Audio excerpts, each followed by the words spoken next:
Hi, and happy holidays. Welcome back to another special episode of the Panel Room.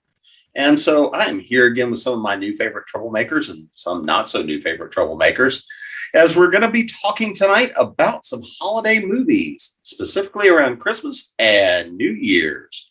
So as we're going to go in and take a look, I am your host this evening, Jim Nettles. But before we get started, I'm going to go around the room and let everybody introduce themselves.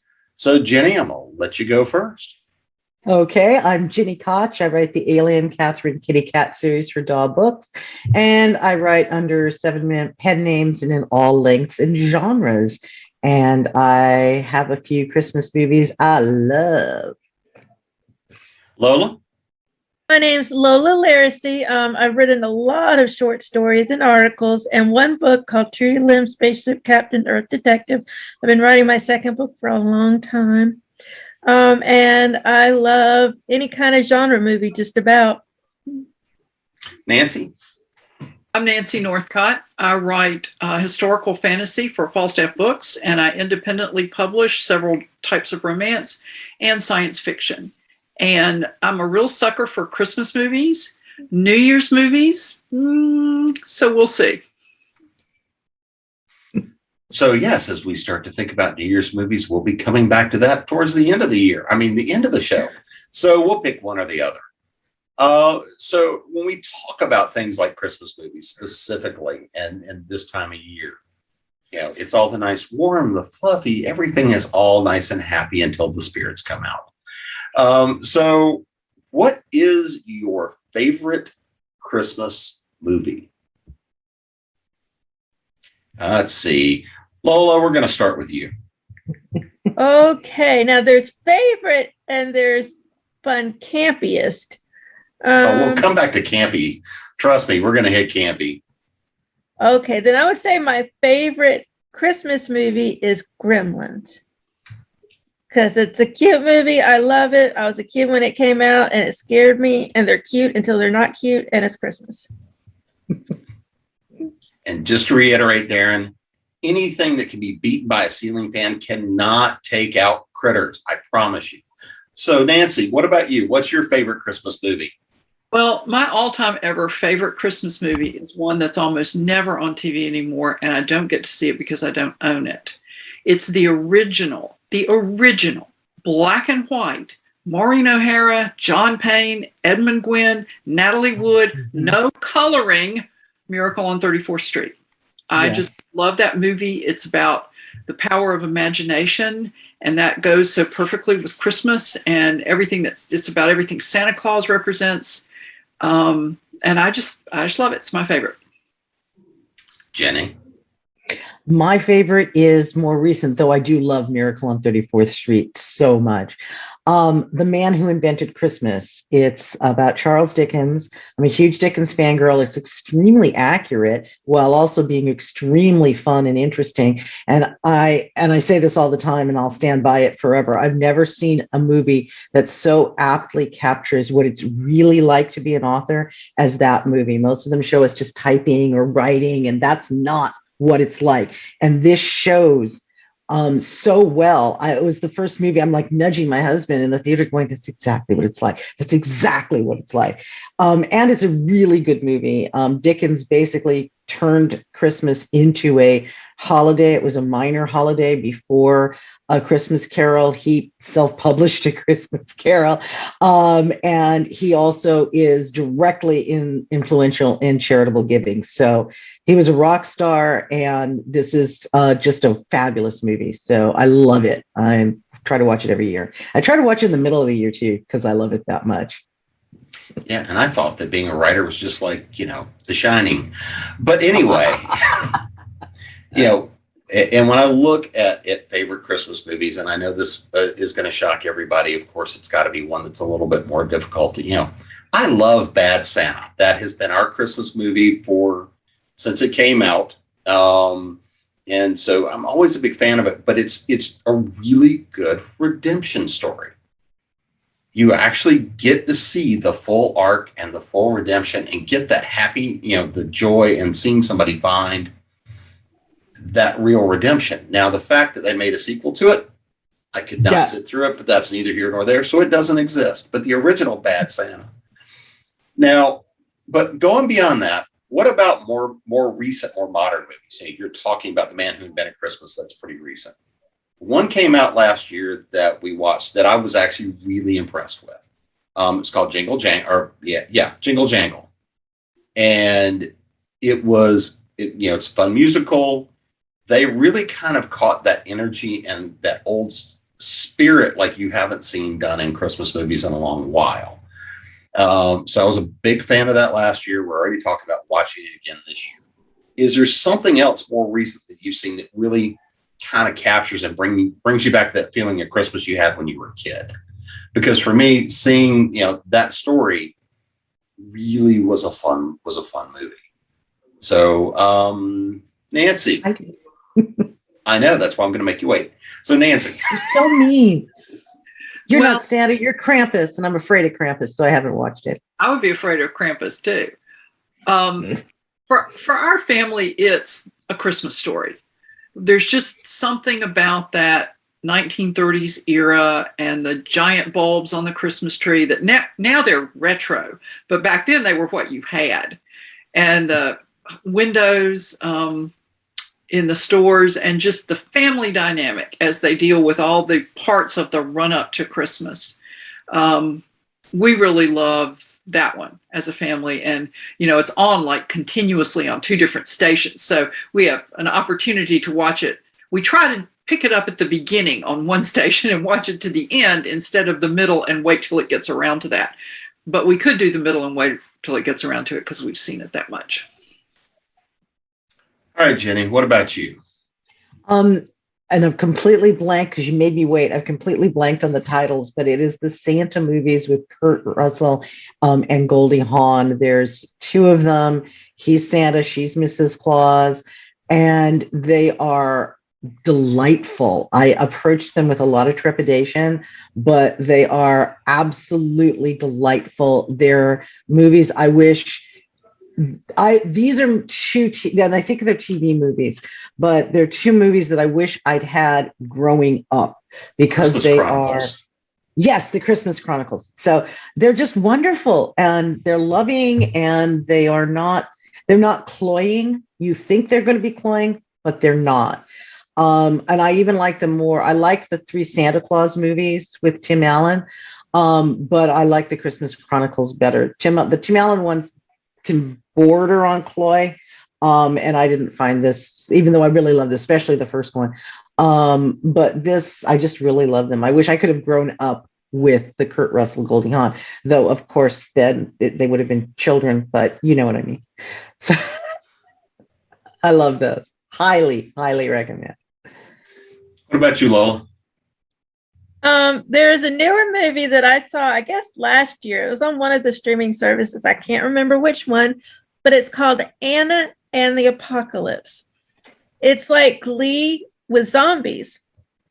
And the description is: a zombie apocalypse threatens the sleepy town of Little Haven at Christmas, forcing Anna and her friends to fight, slash, and sing their way to survival, facing the undead in a desperate race to reach their loved ones. But they soon discover that no one is safe in this new world, and with civilization falling apart around them, the only people they can truly rely on are each other. So they learned a lesson. They can rely on each other even when everything else is falling down around them. It's a cute movie.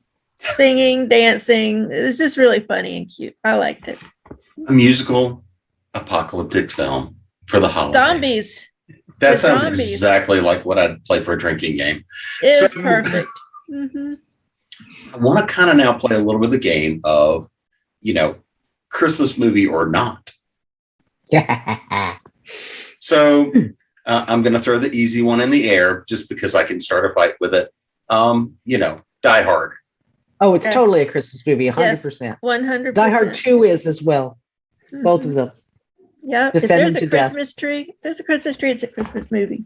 I agree. Mm-hmm. Nancy? I'm willing to recognize that viewpoint. But for me, unless Christmas or New Year's or whatever holiday is at least a major part of the backdrop. It's not that for me, but we all define what's a holiday movie for a particular holiday for ourselves. So if people feel that Die Hard is a Christmas movie, I'm not going to argue with them because it's whatever. They're only where they are because it's Christmas. He has flown across the country because it's Christmas. She is at a Christmas party. No, they are short-staffed because it's Christmas time in the LAPD. All of it, the movie doesn't happen if it's not Christmas. There's no other legitimate reason for it to be going on and for all the things to be happening. And the same with Die Hard 2. They're flying again across the country for Christmas. So I'm going to defend those. Yeah, like I said, I'm not going to say it's not. For me, that's not sufficient. But if it is for somebody else, then, that's fine. Okay. And I noticed that Jim is sitting over there in his little corner and not wading into this at all. I'm only here to watch the fight. I'm here to start the fight and then back away. Uh-huh. I'll start one. Red in particular. RED. That one's Retired Extremely Dangerous. Yeah, it starts at Christmas. It is also a Christmas movie. It starts at Christmas time. I never saw those. I always meant to. Oh, they're so good. But, so good. And Helen Mirren just totally kicks ass. Oh my gosh! So right? cool. Yes. However, I got to meet. If you take Christmas if you took them to a different season, those movies do not fall apart. Therefore, not a Christmas film. True. Maybe. I don't know. It starts with Christmas, and there's nothing better than watching Bruce Willis unwillingly put out his Christmas decorations to really, really put you in the spirit, at least me. So, well, John Malkovich and the pig. I mean, you don't really.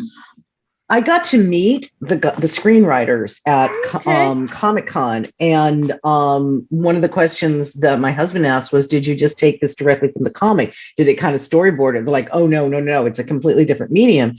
You have to look at it differently. And they said their starting point, Helen Mirren with an assault rifle. Ooh. I'm like, oh my God, that's so good. Right. So yeah. That was their start. That was their creative starting point. Helen Mirren with an assault rifle. So I don't think it gets more Christmassy than that. Definitely not. That's a big present for me. Woo! Exactly. It was shiny. It was lit up, and she was dressed to kill. Yeah. So, yeah. Okay, I've been sitting on that one. All right. So we're going to now stretch a little bit further over into some Tim Burton land. Uh-oh. Nightmare Before Christmas. Nightmare Before Christmas is an easy one. That's a fun holiday film that covers everything from, of course, Halloween all the way through to the holidays. But I'm going to throw another one on the table. Edward Scissorhands. Definitely. It's got the snowiness. I could see it. He creates snow for Christmas every year. That's the end beat. So yeah, I would say it's definitely a Christmas movie. I mean, it's an all year movie, but doesn't she find him right before Christmas? The mom, Diane Weiss, doesn't she find him right before Christmas, basically? And a big part of it is the Christmas celebration and bringing him in. So yeah. Come on, Nancy. I haven't seen it. I can't say. I haven't seen it in a long time. Oh my goodness. The only thing I know about Nightmare Before Christmas is my son used to play Kingdom Hearts when he was younger. Probably if he ever finds out about this, going to go, you told people that. But yes, and so I know the characters from hearing him talk about him in Kingdom Hearts, but I haven't actually seen either movie. So you need to see Nightmare Before Christmas. It is sweet. It is wonderful. Let me put it this way. Our daughter was in 3 when Lion King came out, and we tried 3 times. She could not make it past the hyenas as Nazis scene. So only a couple months later does Nightmare Before Christmas come out, and my husband is really worried about taking her. I'm like, then we'll walk out of the theater like we did before. She was enraptured. She was at the edge of her seat, enraptured the whole time. There is the only scary character in there that's really scary is Oogie Boogie, and he's supposed to be because he's the villain. But everything else, this is just sweet. The only argument I have against it is that the bottom line message is stay in your lane, do what you're good at, but it's not it's not done in a negative way. Jack's been inspired by his trip to the Christmas side, and he's got new ideas. It's really more, the focus is more about rejuvenating your creative spirit and realizing that just because this is the thing you're good at, it doesn't mean it's not good for you to be good at it. So it's really a very sweet, very loving film. So I can't recommend that one highly enough. You really, really should see it. Edward Scissorhands, maybe, it was a very early Tim Burton, Johnny Depp Muse collaboration. And it's really good. The biggest shock to me in that whole movie, though, was the realization that Anthony Michael Hall was really a young teenage kid when he was filming all those Brat Pack movies, because that's the movie where you see that he's grown up, boom, and he's the football player. And I'm like, there's no way that's Anthony Michael Hall, right? He didn't even look like himself. So that the shock value, the unintentional shock value on that was worth it. But if you're choosing between the two, absolutely Nightmare Before Christmas is just totally worth it. Okay, thanks. All right, before we wrap up Tim Burton, I got to throw, a duology out there. Is Batman and Batman Returns Christmas movies or not? Well, prior to the start of recording, you kind of made the case that they are, so it's hard to argue. You cheated and primed us for this. But Batman Returns, yes, definitely. It's all happening around Christmas. Christmas is a big part of it.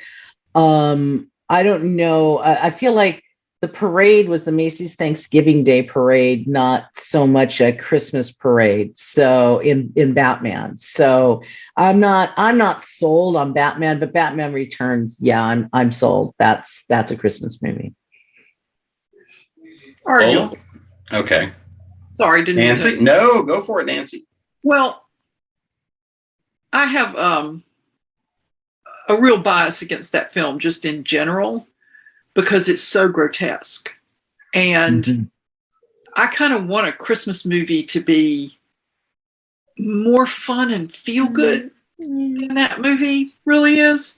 I mean, I totally take your point about it all happens around Christmas. And so it is a Christmas themed movie, but the whole raw fish thing is just, no, thank you.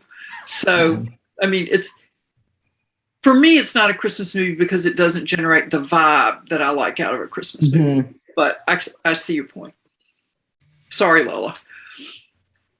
That's okay. I don't remember. I haven't seen those movies in so long. I can't even gather up a clue at all. All right. So what's the Christmas films that you love and you would argue, other than the ones we've already hit on, that everybody would argue and say, that's not a Christmas movie? Well, the ones we've already talked about or different ones? Beyond the ones we've already talked about. Reindeer Games. I get argument. It's set all at Christmas. It's very Christmas driven. They're wearing Santa suits for the heist. And it's very twisty. It's a really good script. And it does have a heartwarming ending. So to me, it hits all the Christmas notes, even though it is about ex-cons and robberies and quadruple crosses. And you get to see Gina Davis become a badass. No, that is Long Kiss Goodnight. Oh, that's right. That was Long Kiss Goodnight, not Reindeer Games. I'm screwed. Reindeer Games is Ben Affleck. Ben Affleck and Charlize Theron. Yeah, and Gary Sinise. But yeah, I could argue for Long Kiss Goodnight. That those two. Lots going on because of that. I don't know how. They're so distinctly different. They're both great, but they're so I love both of these movies, but they're both distinctly different. Home Alone hasn't gotten its shout out that it deserves, I think. Yeah. It is. You know what? The last quarter of the movie is slapstick, which I don't particularly like. So I'm not really wild about the last quarter, but the first 3 quarters of that movie Many, many moons ago, back in my agency days, our creative director and I were talking about it. And he said, this movie is actually has an incredibly strong message that I feel like nobody's picking up on. And one is that your mother will do anything to get back to you. Two is that when you're in trouble, run to the church. And three is that just because someone looks old and creepy, it doesn't mean they're a bad person, and they just may be lonely, and that person may be the person that saves you. So I really like I watched the first 3/4 of the movie, and I'm really, it tugs on all the right little heartstrings there. And then, the slapstick comes and whatever. But everything that's happening with Catherine O'Hara and her desperation to get back to the child they have, truly, and it makes the case. You understand why they've forgotten him. And you understand why he's freaked out too, because he's made a wish before he goes to sleep that he won't have any family. He wakes up and he doesn't have any family. So I think it's a better movie than it gets credit for. I realize it was a huge blockbuster, and I'm with my old creative director. I think it was a blockbuster because of the slapstick at the end. But realistically, I really think it's a good Christmas movie. I know I'm alone in that. Very, very small number of us, but I think it's actually very heartwarming movie. All right, Lola, what about you? What's your Christmas movie that everybody says is not? Well, am I the last one, or can we come back to me? Well, there's Nancy. We can loop back. All right, come back to me. Okay. I don't really have a movie that I think is a Christmas movie, and most people don't. But as we've been sitting here talking about it has occurred to me that one of my favorite Christmas movies, and everybody thinks it's sappy and everybody thinks it's stupid and they're entitled to their opinion, but Jimmy Stewart is one of our greatest American actors ever. And It's a Wonderful Life is a wonderful movie. It just, people get tired of it because for a while there, it was on every Christmas, and it's not in color. It's in black and white, and it's old timey, and a lot of people don't like that.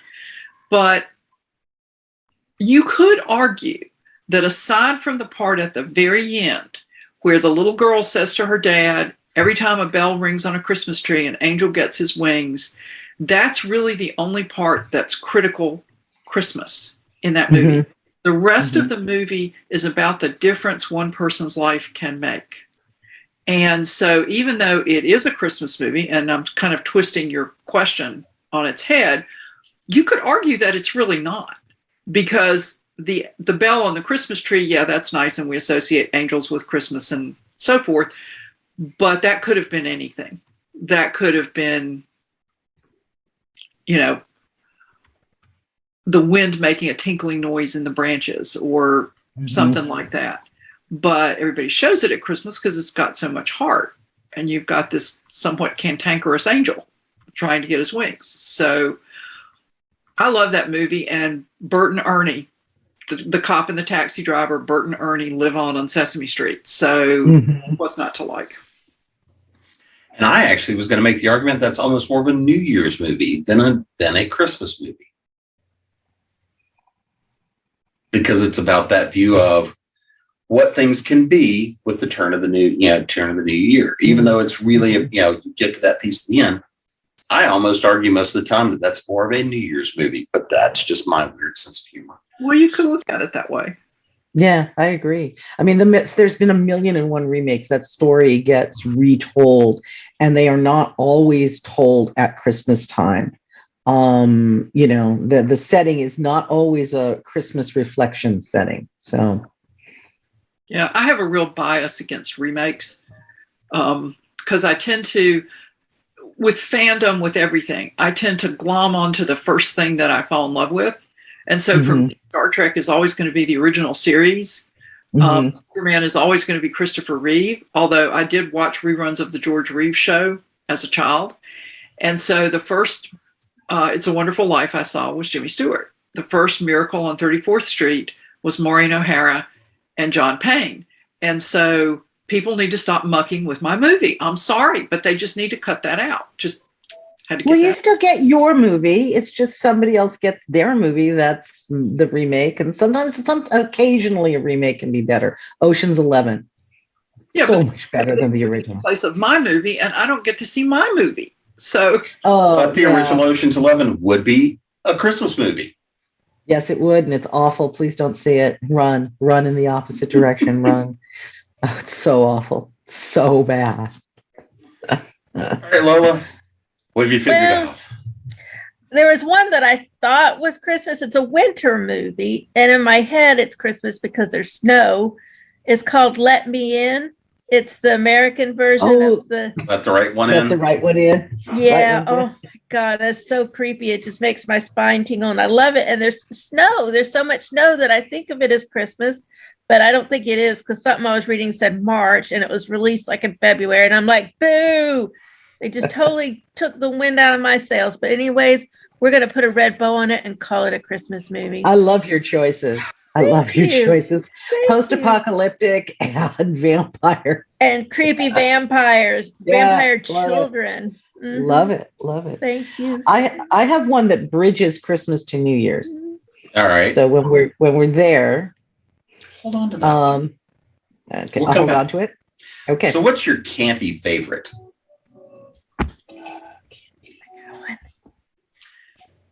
Go Lola, go, because I heard you say that one. There's one I actually watched twice because I loved it so much. Okay, it's one of those sci-fi movies. On Saturday nights they play sci-fi movies that campy. They're not. They're straight to TV. But this one is called Christmas Ice Catastrophe, and it has some awesome actors. Hold on, I have a spreadsheet. Where did I put my spreadsheet? Where'd it go? All right. So from Continuum, it has Victor Weber, who played the police officer, the detective in Continuum, and Jennifer Spence, who played the IT girl, and Richard Harmon, who played the young kid who was kind of a ne'er-do-well. So three actors from Continuum is in this movie. And I could stare at Victor Webster just stand there with his jaw. I mean, I just love that man so much. So I've watched it twice. And, it's about they're in a town and there's an ice catastrophe and there's snow everywhere and they have to survive. But it was really good and I love it. And it's Christmas Ice Catastrophe. And you can watch it for free on IMDb. Oh, see, there you go. I'm trying to think of campy. Well, I don't know, Nancy. Oh. I don't know that this movie is really campy. It's just kind of over the top. It's Jingle All the Way. Mm-hmm. It's about the hot toy of Christmas.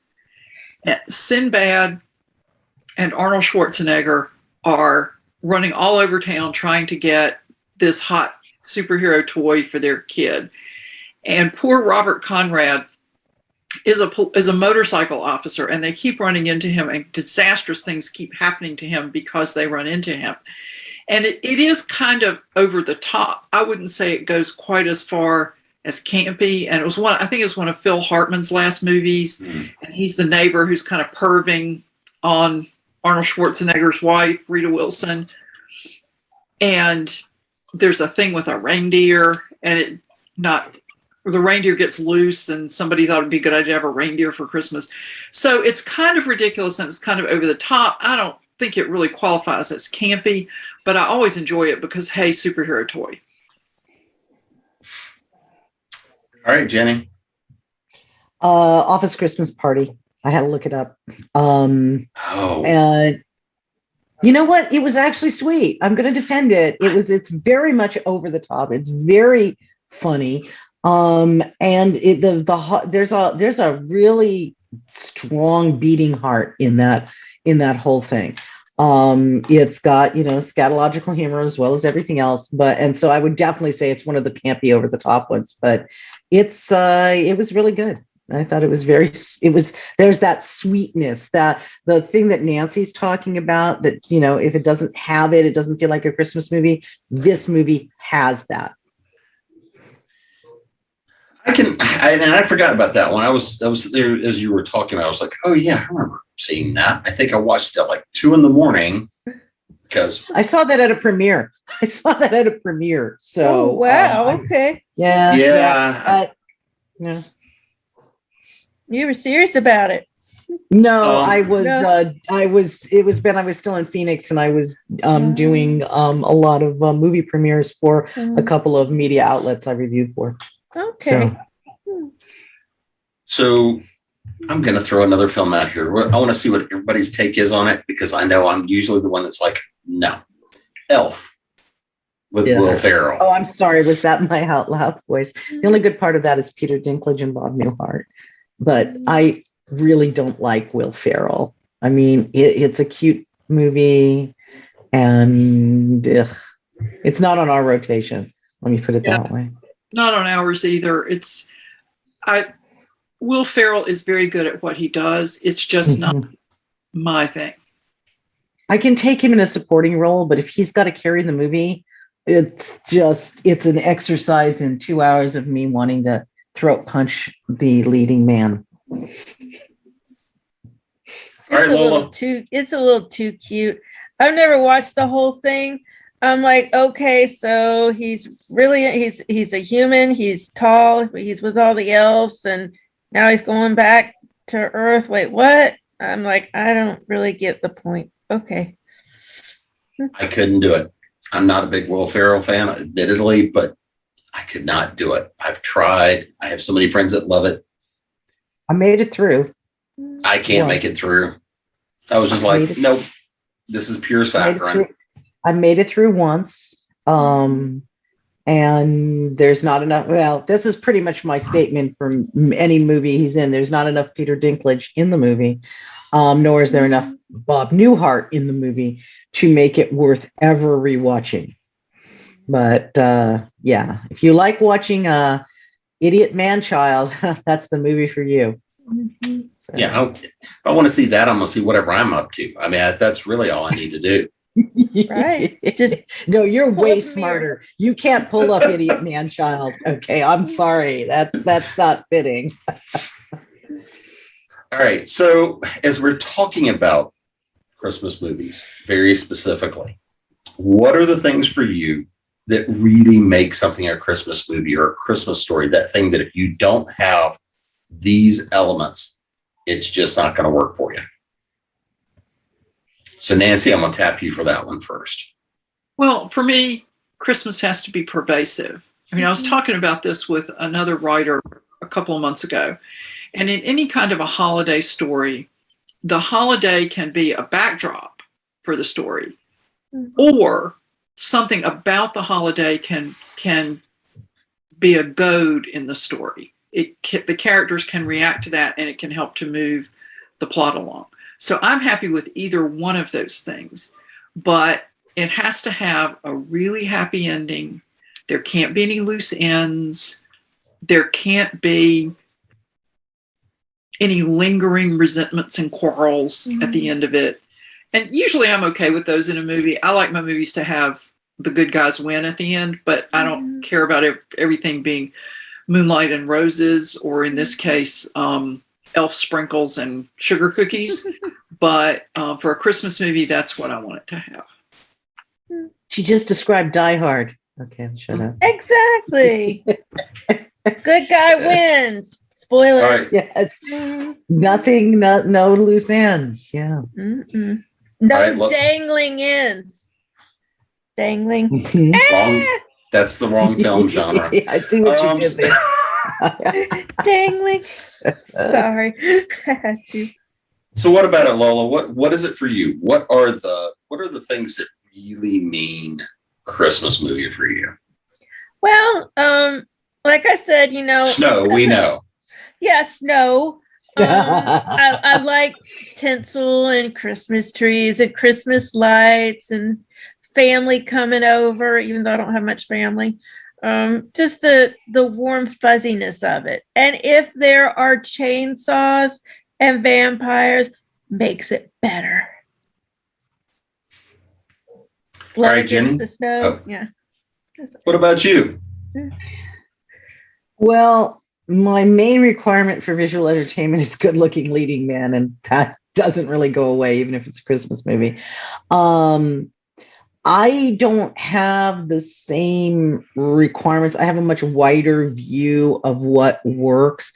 Obviously, I mean, I'm sitting here defending Reindeer Games and Die Hard and Red as Christmas movies, all the way over to Home Alone and Christmas Story and all this other stuff. So, I guess for me, it's more backdrop.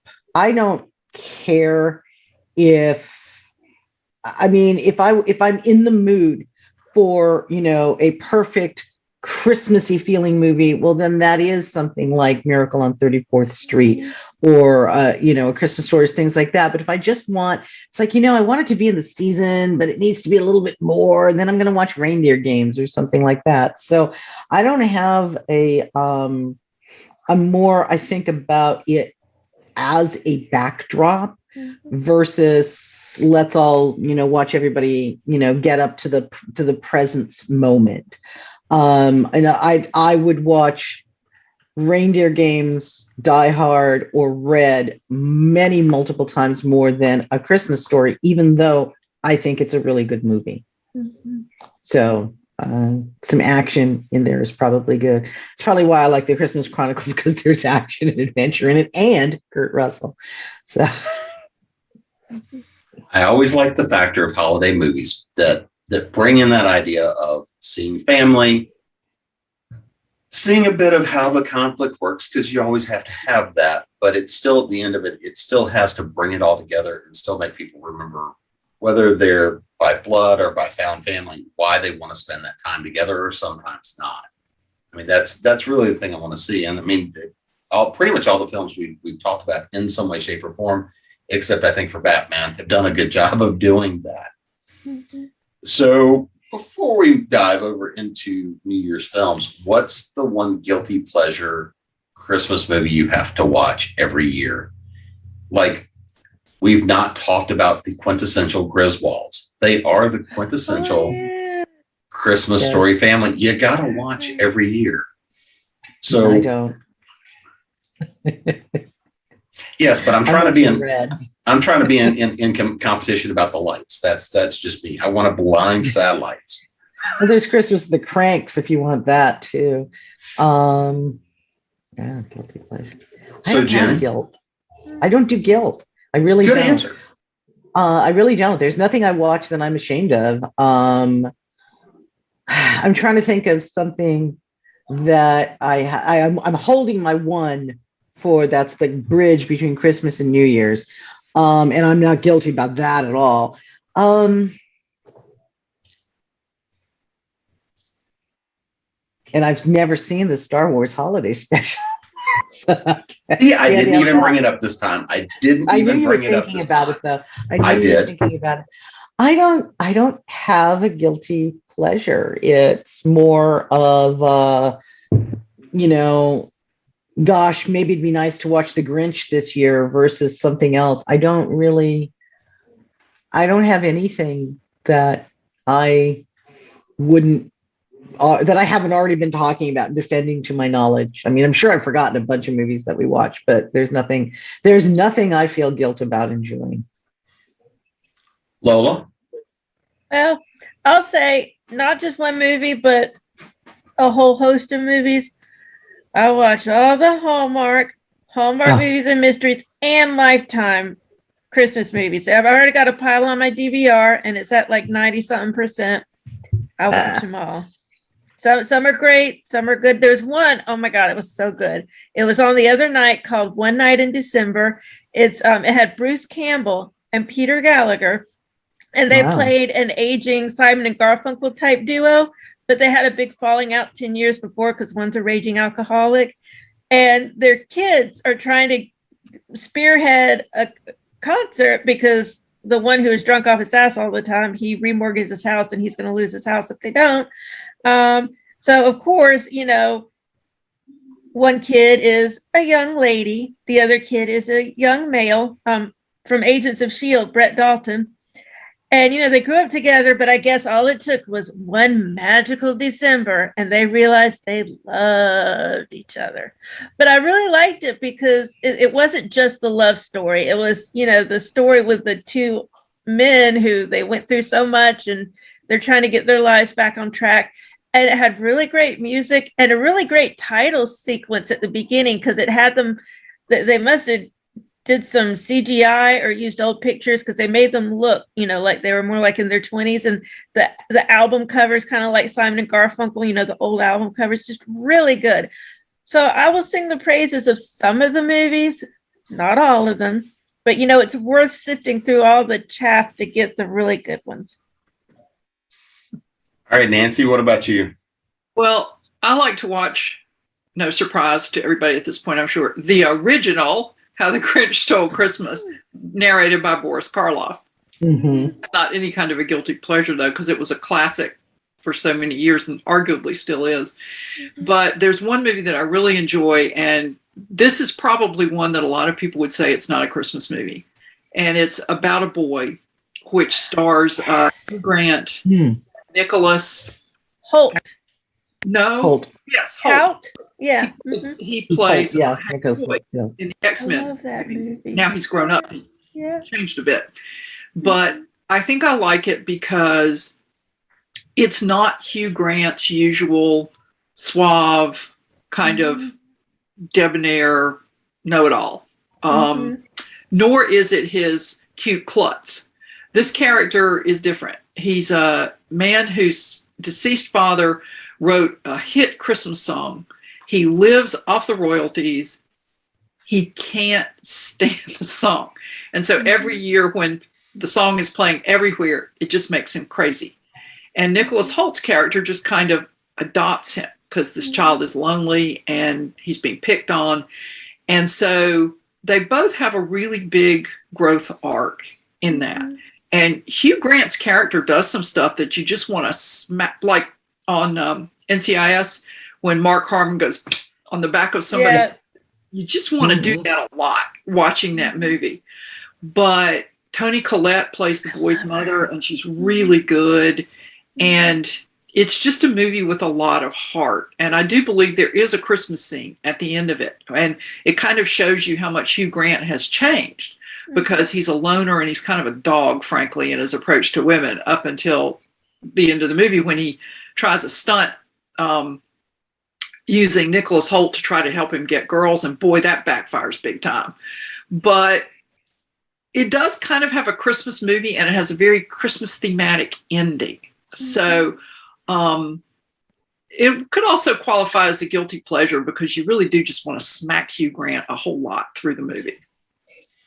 But I think he grows, It does. Well, I mean, if you're going to put, if you're using the kid to get, to meet the ladies and you've got him on a leash, I mean, that's probably not going to fly real well.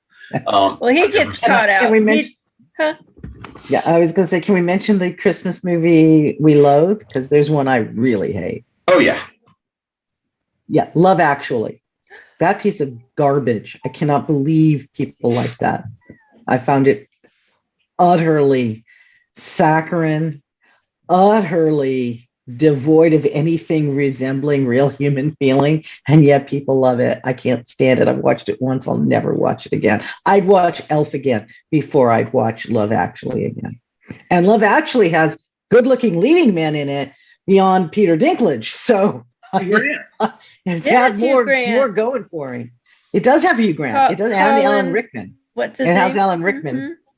But that's not enough. Even Alan Rickman cannot save that movie. Yeah. Well, it has so many different stories. Me? Yep.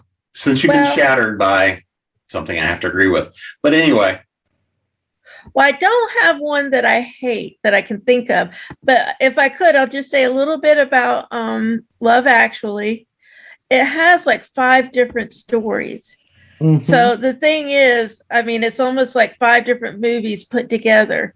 So you kind of have to sit there and look at your watch while you go through the scenes you don't like. Yeah, I liked the only one that I don't know. Yeah, I was upset about the Alan Rickman one because who would be so mean to Emma Thompson? How dare he do that to Emma Thompson? I'm still upset about it. Okay, you can go to the next person. Nancy? I don't really have a Christmas movie I hate because I tend not to like spoofy humor Christmas movies. I mean, a lot of people do, and that's fine, but they're just not for me. And so I don't watch them. And so I suspect from what I've heard about Elf this evening, it would probably qualify. But since to avoid, in general, movies that I don't think I'm going to like, particularly Christmas movies, I got nothing. Sorry. I hate A Christmas Story. Do you really? I do. I'm putting on my Grinch hat. I cannot stand A Christmas Story. My sister loves it, puts it on for 24 hours, and I wouldn't do that now. Once every 5 years is okay with me. I don't know why that movie annoys me like it does. But so let's move on into, after all the warm feelings, the family reconciliations, and everybody's had, all the good and fun stuff. Let's talk about New Year's. So I got my transition movie. You have to let me do my transition movie. I'm coming to you right now to talk about your transition movie. Bachelor Mother. And this is an oldie. Thank you, Turner Classic Movies. It stars, oh my God, why am I blanking on her name? Ginger Rogers and David Niven. And it is delightful. It starts literally the day before Christmas and ends literally on New Year's Day. It is completely, and it is driven by the fact that it is the holiday season. She's a temp worker for a company that you might as well just call it Macy's, even though it's using a different name. And she's been given her notice. She goes out on lunch to try to find some personal ads, sees a woman put a foundling on the steps of the orphanage, is worried the baby's going to roll off the steps, picks it up, and that's when the door opens and everybody decides that's her baby. And hijinks, romance, dancing, and some really heartwarming stuff ensues. I love this movie. This is like, I watched the first time we saw it, I was like, this is now one of my favorite movies of all time. And Nancy, if you haven't seen it, I think you will love it. It hits every note right. Nothing feels fake. Nothing feels cloying. It's just Ginger Rogers and David Niven at the height of their youth and beauty and their skills, and it's just so good. And it's to me, I love this movie. I can watch it year round, but I like to watch it at Christmas, and I have to watch it on New Year's because that way I get it twice and it bridges both. So Bachelor Mother, yes, it's only in black and white. Yes, it is actually available on DVD, and I own a copy. Heartily recommend it. So now that we've bridged from Christmas to New Year's, what is it you want to see in a New Year's film? Because, I mean, if we look, we already talked a little bit about things like Ocean's 11. There's a lot of disaster movies set around New Year's. There's a lot of heist movies set around New Year's. Of course, there's a lot of them that are the party movies as well. What is it you want to see in a New Year's movie? So, Nancy, I'll go to you first. A hopeful ending. Because when we turn that last calendar page of the year, it's a fresh start.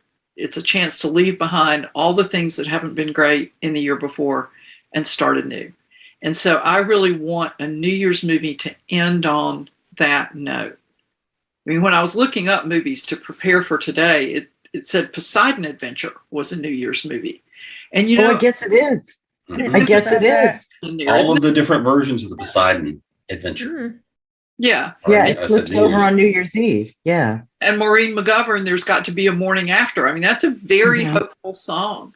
So that's the main thing for me, is that a New Year's movie has to end on a high note of a fresh chance and a new start and hope for the future. Lola? I hope there are parties, like a big party scene. Everyone's in, cute dresses and everything. Maybe they're on a rooftop and you can see the skyline of like New York or something, and you can tell the air is crisp. and everyone's just sighing relief because a new year is coming and everything's going to be great. Jenny? I agree with all of that. Literally gun to head, other than yay, the Poseidon Adventures, a New Year's movie. I'm saved, right? I can't even think other than Bachelor Mother, which again carries through. I can't think of a New Year's movie I've watched. That's not to say that the minute you say a bunch, I won't go, oh yeah, I've seen that. Oh yeah, I've seen that. But clearly It's New Year's did not register to me in the same way that, the Christmas backdrop in Die Hard Christmas is more than a backdrop in Die Hard, but the Christmas backdrop in Red to me makes it a Christmas movie. And I'm like, I can't think of anything for a New Year's movie. And I don't know why. I agree with what both Nancy and Lola said, though. If I'm going to describe one, I want it to be hopeful. I want to see the party. I want, everybody needs to be living that glamorous life we all think we're going to do, and most of us never do. The rooftop party, beautiful coats, beautiful gowns, everybody's dressed up. Big party, and yay, it's the new year, everything's wonderful. I'd like to see kisses between the couples you want to get together, you want to be together. But I can't even think of one beyond Bachelor Mother and the Poseidon Adventure, right? That actually have it. I think Love Actually as New Year's in there too. I can't. I'm like this total blank page of. Are there movies about New Year's? Are there really? So I'm going to throw a few of them out there just because I can. Yay. Somebody left me in charge. There's no adults in the room. So here's the first one. Ghostbusters 2. Oh, do we acknowledge Ghostbusters 2? I guess that's the reason I started there, was to see the pink slime. That defines New Year's. God. If you say so, but all right. Yeah. Another classic film that has a lot of those elements in it. Is going to be one, Trading Places. Oh, yes. I didn't even think about that. Yes. Honestly, that is like a full holiday, because doesn't it starts right around Thanksgiving and goes into Christmas and New Year's. Yeah, I love that movie. See, I told you were going to name these. I'm going to go. Yeah, and that is hugely the New Year's scene is New Year's Eve and New Year's Day scenes are huge. So yeah, great movie too. Love it. Let's see, what else do I want to see here? Of course, we've already talked about one of the ones I was going to throw on my list a whole lot, which is Poseidon Adventure. All the different versions of them. And every time I watch the ship start to roll, the first thing that comes to mind is, well, that's one way to turn over a new leaf. And that's the reason. It's definitely a break, It's definitely going to change everybody's lives. That's for sure. Never look back. Look forward. What about looking at, there's a lot of films that revolve around that drama of the new year. So in other words, that idea of it's New Year's Eve, I'm looking forward, just get me through to tomorrow, get me to New Year's Day. I'll ignore the hangover and get me to the second, but that idea of all the drama and stuff that get packed into, can I get through to the new year? So there's a couple of them out there that I always like to go back to that are kind of interesting, that have a lot of those elements. Boogie Nights. Because that New Year's change is when that New Year's is when you actually see a lot of the pivot and everything go to hell in a handbasket. I can see that look from Nancy going, I've never seen it. I haven't seen it in so long, I don't remember. I haven't seen it either, but I have one that we may have all seen that, as I'm thinking about it, Kramer versus Kramer. Oh, yeah. Isn't there a gigantic pivotal scene where Dustin Hoffman's character literally crashes a Christmas party or New Year's Eve party? And it's like, you have to give me this job. And it's like, he has to be employed because of the new year. His wife's trying to get their kid back. Mm-hmm. Yeah, I'd forgotten about that one. I've got one. Okay. It's another About movie. It's called About Time. And I love this movie. And it has Bill Nye, and his son is Dominic. I forgot his name, but he's one of those redheaded British actors. Anyways, so on New Year's, he tells his son that there's a family ability in the male line where they can go back in time. So he realizes that he can go back in time and try to win the woman he loves. So the tie is it happens on New Year's Day. So, but you know, he keeps going back. It's about time because he keeps going back in time and trying to make things right, try to get it exactly the way he wants. It's a great movie. I loved it. Well, Sleepless in Seattle is kind of the quintessential New Year's movie. Yeah. And you know, it's funny. I never think of it as a New Year's movie. You're right. I've forgotten it was. Yeah, I never think of it like that. Well, see, I don't think it's been years since I've seen it, but I don't think very much of the movie, other than the very, very end, has anything to do with New Year's. That's the closing. That's the big closing and change. Both While You Were Sleeping and When Harry Met Sally, both of those which are very tied. They're both Meg Ryan, right? No. While You Were Sleeping, Sandra Bullock. Right. Oh, I was thinking what we were talking about before. Yes, because While You Were Sleeping is the one with Sandra Bullock, where she is sitting at the guy who doesn't even really know she exists, but she's sitting there by his side for all of that time. But if you look if you look at When Harry Met Sally was kind of the will they, won't they pursuit going all the way through. And you look at things like Sleepless in Seattle, which was basically, rinse and repeat. But the other story I do like was While You Were Sleeping. And While You Were Sleeping was a lot of that with Sandra Bullock sitting there next to his bed, going through the whole thing, and you're waiting to see what is driving that almost obsession and that big change for me. But you've got the big scene there for New Year's. So I'm going to throw, since we started talking about the quintessential writer's film for me earlier, also keep in mind, The Shining is a New Year's movie. I hadn't thought about that. I mean, I know it's the winter season. But a lot of that happens through New Year's. I've forgotten about that. I'm sticking with Man Who Invented Christmas. Okay, I'm just going to say if it's a choice between those two, Man Who Invented Christmas is. I just don't. I didn't like The Shining. I love The Shining, but it just creeps me out. Oh. All right, I'm going to throw one more out there that may be a little bit more obscure. Who remembers Strange Days, the movie? That sounds familiar. I remember it, but I don't think I ever saw it. It's entirely set in, it was one of the early kind of cyberpunk films that was set, supposed to be in 1999. The idea of future. Yeah. So much cooler than we actually were. I know. It's so disappointed when it actually comes around. You're like, party like it's 1999, steal a memory or two. Yeah. All things are golden. Because when I look at lists of New Year's type films, it's amazing because it's about a 50-50 between disaster and love and hope.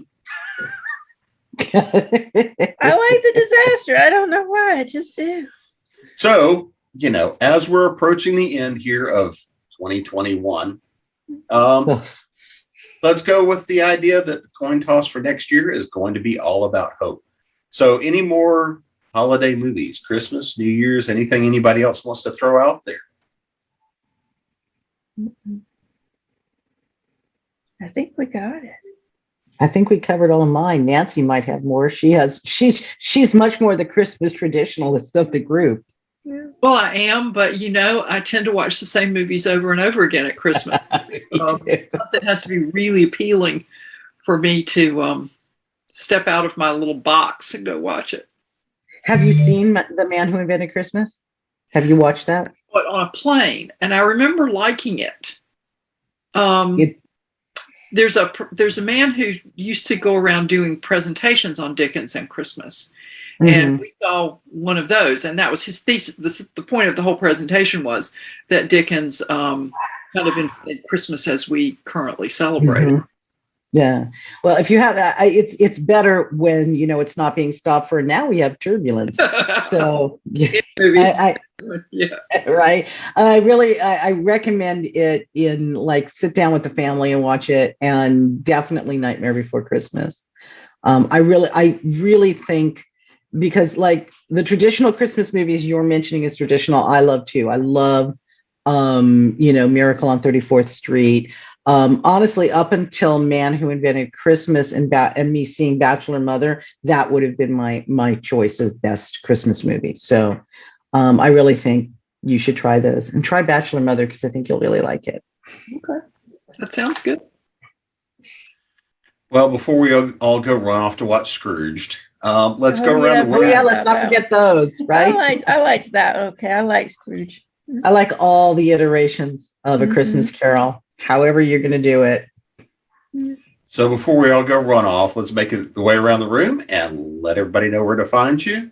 Website, social media, all that kind of good stuff. So Ginny, I'm going to start with you. Okay. My website is www.ginikoch.com.